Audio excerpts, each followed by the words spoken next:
Tie pratimai, jie įvairūs, daugiau gal skatinantis tokį kovingumą, ta prasme, kad tie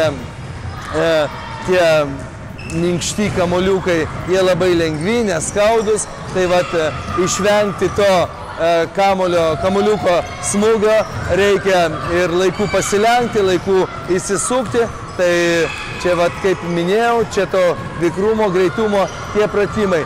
Ir aišku, krepšinė aikšteliai varžovai neglostys.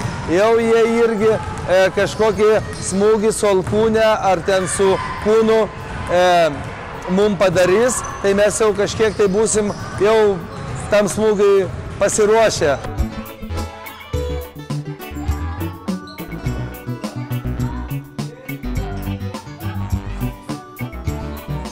Dideli kamuoliai, tai labai gerai lavina pusiausvyrą, tuo pačiu ir koordinaciją.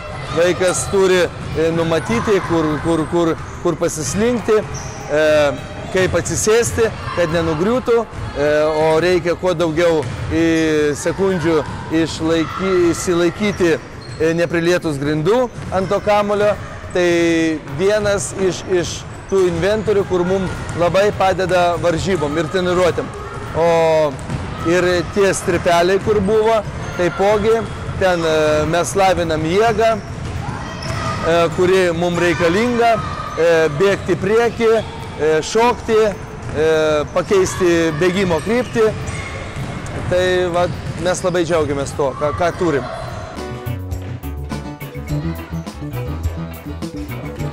Kadangi krepšinis linksta link greičio, greitas krepšinis šių dienų, lėtas krepšininkas niekam nereikalingas, tai mes bandom lavinti greitį, vikrumą, šoklumą, jėgą, ištvermę, o pas mus svarbiausia yra gynyba.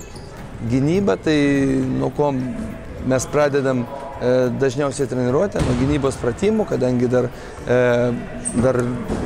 krepšininkai ateina su jėgom. Stengiamės kuo daugiau žaisti, aišku, yra treniruotės planas ir treniruotės gale. Jeigu treniruotė praėjo sklandžiai, tvarkingai, nebuvo kažkokių trikdžių, krepšininkai klausė, vykdė trenerių nurodymus, tada duodam daugiau laiko žaisti krepšinį.